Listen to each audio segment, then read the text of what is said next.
ในวันที่ 14 สิงหาคม 2026 ผ่านมานี้อยู่ที่ห้องประชุมกองบัญชาการปกสเมืองเชียงโคแขวงหัวพันได้จัดกองประชุมพบปะแลกเปลี่ยนบทเรียนระหว่าง3กองบัญชาการปกสเมืองคือปกสเมืองเชียงโคปกสเมืองแอดและปกสเมืองศพเบาให้เกียรติเข้าร่วมโดยทานพันโทธรมีแก้วจินดาคณะพักกองบัญชาการหัวหน้าห้องตำรวจกองบัญชาการปกสแขวงหัวพัน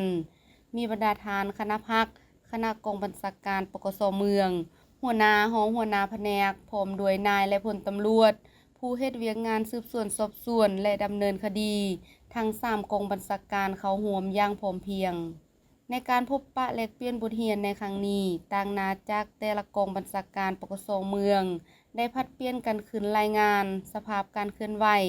โดยเฉพาะแม้นการจัดตั้งปฏิบัติและบทเรียนที่ทอดถอนใดในการจัดตั้งปฏิบัติเวียกงานวิชาเฉพาะด้านการสืบสวนสอบสวนและสกัดกั้นต้านอาชญากรรมในระยะผ่านมาพร้อมกันนั้นผู้เข้าร่วมกองประชุม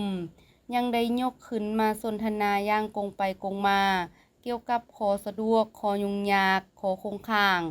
และบทเรียนตัวจริงในการหางสำนวนคดีการเก็บกำข้อมูลหลักฐานการกวดกาสถานที่เกิดเหตุและการสรุปสำนวนคดีส่งให้องค์การอัยการประชาชนเพื่อฟ้องศาลตามขบวนการยุติธรรมให้มีความรัดกุมถูกต้องโปร่งใสและยั่งยืนได้ตามตัวจริงจุดประสงค์การร่วมมือแลกเปลี่ยนในครั้งนี้แม้นเพื่อแนใช้ยกสูงขีดความสามารถสติปัญญาและความชำนาญงานของนายและพลตำรวจสืบสวนสอบสวนให้มีความหนักแน่นทางด้านกฎหมายและมีวิชาเฉพาะทั้งเป็นการสร้างความสามัคคีการประสานงานหัวมือระหว่างเมืองอ้อมข้างให้มีความกลมเกลียวสามารถช่วยเหลือและแลกเปลี่ยนข้อมูลข่าวสารซึ่งกันและกันอย่างทันการแน่ใช้เหตุให้การดำเนินคดีต่างๆได้รับความยุติธรรมและถูกต้องตามกฎหมายของสาธารณรัฐประชาธิปไตยประชาชนลาวอย่างเข้มงวดในตอนท้ายประธานกองประชุมยังได้มีคำเห็นโอลมและเน้นหนักให้คณะพักคณะบัญชาตลอดฮอดนายและพลตำรวจที่เฮ็ดเวียกงานดำเนินคดีทั้ง3กองบัญชาการปกสเมืองจงพร้อมกันเอาใจใส่สืบโตพันขยาย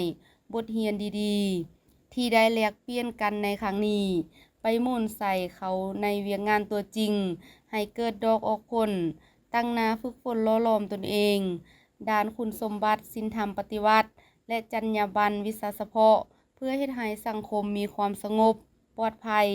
และมีความเป็นระเบียบเรียบร้อยดีขึ้นเรื่อยๆ